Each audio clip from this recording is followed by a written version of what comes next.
दोस्तों ये कहानी है शाही ठग ऐं ॻोठाणे ठग जी।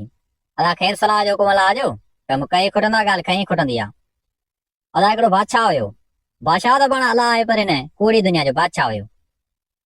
उन बादशाह जी बादशाहीअ में हिकिड़ो ठग रहंदो हुयो, पर बादशाह जो प्यारो हुयो, इन जे करे शाही ठग सॾजंदो हुयो।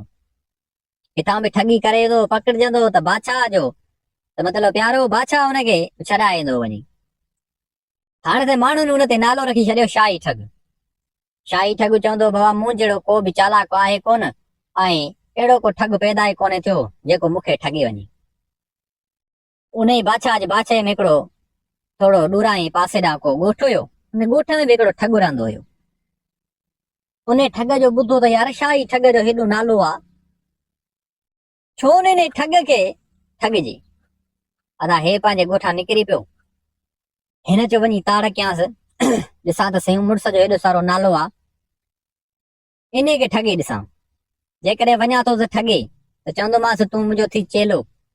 जेकॾहिं ठगणु नथो ॾे पोइ त हाणे लाज़िम मां हुनखे पंहिंजो उस्ताद मञींदुसि। अदा ॻोठाणो उतां निकिरी वियो। हकलींदो होरींदो हलंदो हलंदो हलंदो अची उन बादशाहीअ में पहुतो। बादशाहीअ में हिन हिकिड़ी मसवाड़ ते जॻहि वरिती। उते अची रहण थियो। माण्हू खां पुछा की अदा इहो जेको शाही ठग सॾिजे थो उहो कहिड़ो आहे। हुते घुमे फिरे पियो, माण्हुनि ॿुधायो इहो त शाही ठग। हिन खे पको करे छॾियो। हा साईं ॻोठाणो ठग सिधो वियो बादशाह जी कचहरीअ में। बादशाह जी कचहरी लॻी पई हुजे, झलपल कंहिंखे कोन हुजे, दरबार लॻी पई हुजे, वॾी बादशाह कंहिंजा फ़ैसिला करे पियो, कंहिंजूं ॻाल्हियूं पियो ॿुधे। एतिरे में अदा कचहरी ख़तम थी वई। साईं उहो ॻोठाणो ठग ऐं शाही ठग बादशाह जा वज़ीर वेठा हुजनि उते। बादशाह हुन खां पुछा कई